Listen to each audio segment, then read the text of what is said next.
I'll go to war with that hand any day on 6 cards. All right, well, he's going to keep. Slight delay in the action. Yeah. Okay. All right, Island, pass the turn back. Legion Loyalist off the top. But I still think you start with the Cackler here. Yep. Legion Loyalist you want to save till last because it's, kind of anemic, as you see, Melvin decides against, but you really want to save it as a trick for when they Master Waves you. Because now the writing's on the wall. Now, not only is this less powerful, but John also is aware that Legion Loyalist is a thing he has to play around now. Mm-hmm. So he's not going to lean on Master Waves in quite the same way. This is a Rakdos Cackler. Going to be unleashed and attack here for 1. Putting a penny on the Rakdos Cackler, very fitting way of representing Melvin's deck here, as this is a sock full of pennies beat down deck. It's a Nightveil Spectre here for Fogle. Is going to pass the turn back to Melvin. See if he's able to draw a land this go around. Another Ash Zealot.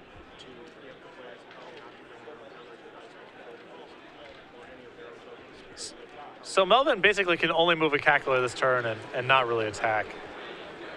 Yeah, it's called the brick wall, dude. Yeah. Cackler's going to be unleashed. Nightveil Spectre, pretty high variance card in the matchup. It's very bad against Lightning Strike and Rumble Belt Maka, but otherwise can be a very effective blocker. Yeah, as we see right now in this particular game, it is a stopper here. Fogle going to draw a card. Got a Cloud from Raptor over there. There's a Mutavault. And oh boy.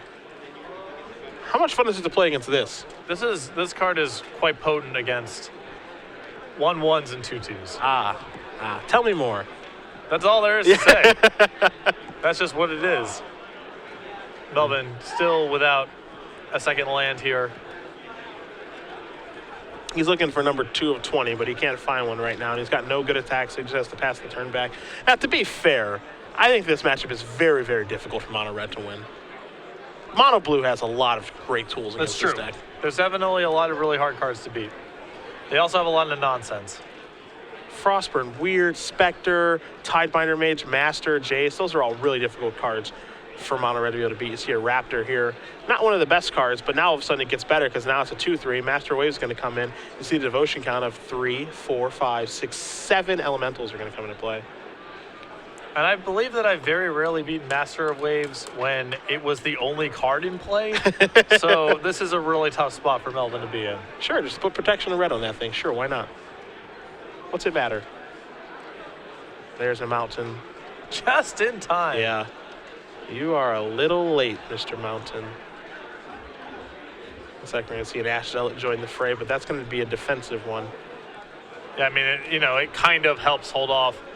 In theory, it could help hold off some of those elementals, but John has so many of them that he's happy to suicide one of these into an Ash Zealot to deal a ton of damage. You see John's hand right now, he's got a bunch of islands in his hand. See if he's going to minus the Jace or not, but I think he's just going to get in there. I mean, he could just plus the Jace and Alpha Strike with his Mutavaults and everything else. Yeah. We're at that stage of the game even. And those Mutavaults are going to be 3/3s because of the Master. 2 blockers here for Patrick. Of course, Cacklers can't block because they're unleashed, so just the Loyalist and the Ash Zealot could block. I don't know if it would be lethal or not. You see he's going to put the creatures out here, so this would be 14, 15, 16, I think it's exactly 20. Yeah. John's taking long enough and playing defensively enough here that I wonder if he saw Dyna Charge in game 2. Yeah. You see the attacker. You see he put the Mutavaults in front of the Ash Zealot and the Legion Loyalist because those are the 2 biggest creatures. So assuming that Patrick does block the 2 biggest creatures, the rest of the damage that does come through is exactly 20. 14 from the Elemental tokens, 2 from Master, 2 from Cloud from Raptor, 2 from Nightveil Spectre. That equals 20. That equals dead. And John Fogle is going to win this match. Number 27.